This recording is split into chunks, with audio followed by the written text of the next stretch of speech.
Les quiero mostrar algo genial que hace Umberto Eco en este libro, Baudolino se llama, que trata sobre un adolescente de la Edad Media que se encuentra con el emperador Federico y bueno, tiene toda su aventura ahí.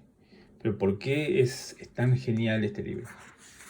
Los libros de Umberto Eco tienen una particularidad, los libros literarios sobre todo, que su primer capítulo es como una gran barrera para iniciar el resto del libro.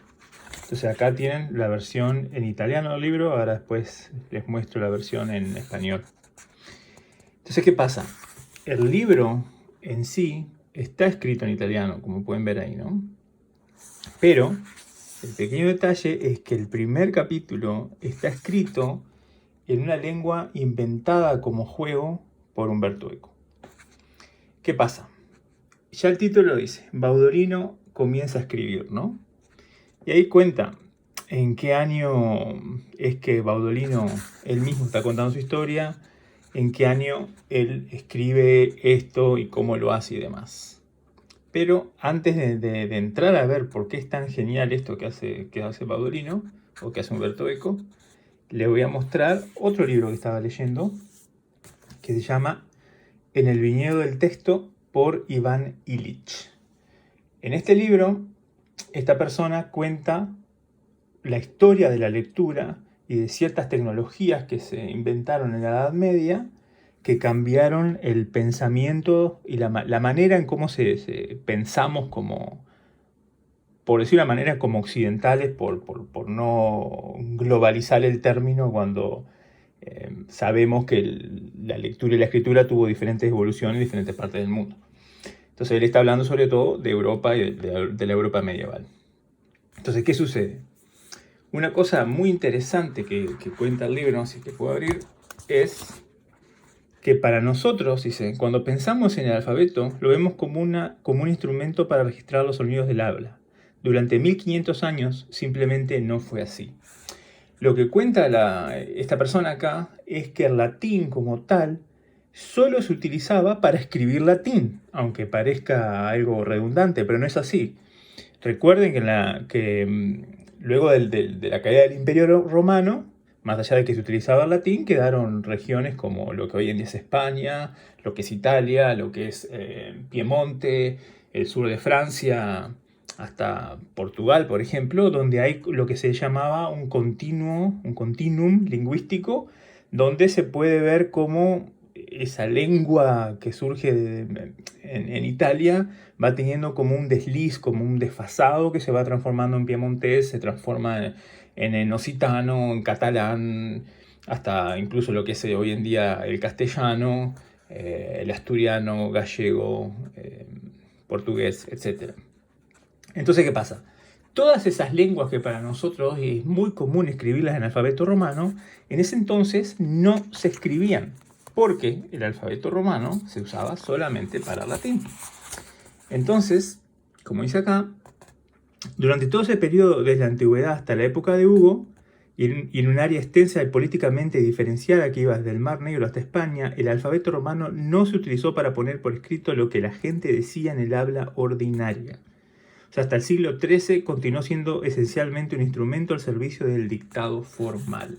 O sea, ya es un poco inimaginable para nosotros pensar que el alfabeto no se utilizaba para escribir, que no había una manera de escribir, llamémosle ese protoespañol, por dar un término, o cualquiera de las lenguas de la región, a pesar de que tenemos ese alfabeto que se usa hoy en día. Es muy, muy interesante la idea, ¿no? Entonces, ¿qué es lo que hace Umberto Eco en el juego este? Baudolino, que es, entre otras cosas, un mentiroso, decide escribir su historia. Y comienza a escribir. Entonces, por ejemplo, lo que él hace acá, está aprendiendo a decir, yo he hecho el robo más grande de mi vida, ¿no? He agarrado de un escritorio, o he tomado un escritorio de un obispo o algo así, muchas hojas que son cosas de la Cancillería, etcétera, etcétera, etcétera. Entonces, ¿él qué hizo? Y acá vemos, por ejemplo, que está escrito en latín, ¿no?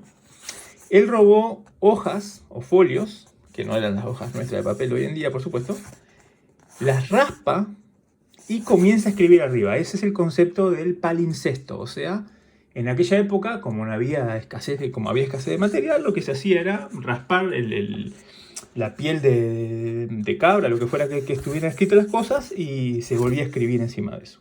Entonces, por un lado tenemos eso, que es lo que hace Baudolino. Él roba hojas y empieza a escribir. Pero a su vez, entendamos que en ese entonces no había una manera de escribir, y menos en este caso que está hablando en alejandrino. Alejandrino es el dialecto de Alessandria, el dialecto piamontés, que Alessandria, en Italia, es en Torino, es la ciudad donde viene Umberto Eco. Pero claro, esto estamos hablando del siglo XII o siglo XIII, ¿no? Es donde se basa esta historia de Baudolino. Entonces, ¿qué pasa? Baudolino está aprendiendo a escribir. Entonces, por ejemplo, no sabe cómo se deletrea Domini. Entonces tacha y escribe según él su manera de hacerlo. Acá corrige su uso verbal. Baudolino estudió, según la historia, en Alemania, entonces trae las K alemanas para hacer sonidos como Cancillería, por ejemplo. Pero, si ven acá, en esa genialidad de que está aprendiendo a escribir, le da otro deletreo, otro spelling, como se dice en inglés, a la palabra, ¿verdad? Y bueno, acá tenemos palabrotas, ¿no? Que después se lo voy a mostrar en español. Y como siempre tiene esa mezcla que las lenguas más modernas, tipo el español y demás, no hacen esas mezclas de K y C y demás que está haciendo acá Baudolino, ¿no? Entonces ahí pueden ver que hay cosas que la escribe en alemán, mein Gott, Dios mío, etcétera, etcétera. Y bueno, lo otro interesante es que después tenemos la versión en español del libro. ¿Qué pasa? Cuando se va a traducir este libro, presenta un problema de cómo hacemos para que aparezca ese dialecto piemontés, ese dialecto alejandrino, aparezca como algo que una persona que habla español solamente entienda. Y ahí está la genialidad de la traductora Elena Lozano Mirales. Una genia realmente con lo que ella logra hacer. Que lo explica al final del libro, y hay papers donde explican cómo fue traducido este libro, y Umberto Eco en el libro Decir la misma cosa, o decir casi la misma cosa, dire quasi la stessa cosa en italiano, explica también eso. Explica cómo fue el proceso de traducción de este libro. Entonces, ¿qué pasa? Está en español, ¿verdad? Entonces, vemos que es algo para el que habla español un poco más entendible. Nuevamente, crónica con K, por ejemplo. Ego, io Baudolino. Yo soy Baudolino, ¿no? Y acá, nuevamente, las correcciones verbales, las K que le decía hoy. Crónica en este caso va con CH, etc. Entonces, ¿qué pasa? El problema que se encuentra la autora es cómo hago para traducir esto al español. ¿Y qué utiliza? Se basa, por ejemplo, en el Cantar del Mío Cid, en la historia del Cid Campeador. La historia del Cid Campeador, que sería de las primeras que son escritas en lo que se conoce como castellano o español, tiene, para el quien habla español, una manera más o menos similar a lo que se habla hoy en día, de la cual ella puede tomar inspiración para armar esta especie de dialecto. Cuando este libro es traducido al inglés, por ejemplo, o al alemán, ya no es posible hacer esto, porque no hay una persona, o sea, el común del lector inglés hoy en día no va a entender ese inglés inicial de la Edad Media, porque es muy diferente a la actual.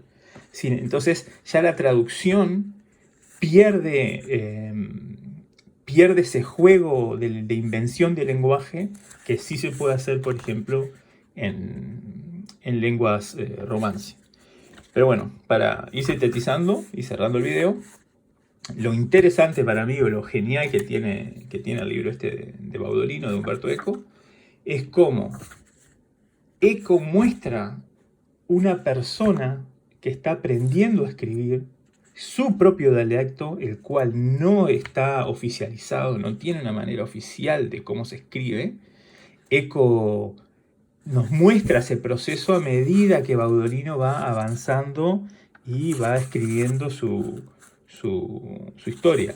Y empezamos a ver que de a poco empieza a ser un poco más fluida, los párrafos empiezan a aumentar, no se explica tanto a sí mismo, sino que se concentra ya en la historia que va a contar, etcétera, etcétera, etcétera. Y teniendo en cuenta lo que les decía que aparece en este otro libro, que en aquel entonces no se escribían las lenguas romances, salvo el latín, usando el alfabeto romano. Entonces, de ahí viene que cuando leemos libros de Umberto Eco, no solamente estamos leyendo la historia que trae el libro, sino que estamos aprendiendo de otros aspectos históricos que hacen a la obra o la sitúan en la época en la que fue hecha. En este caso, una persona que por primera vez decide escribir su lenguaje, el que nadie aún había escrito.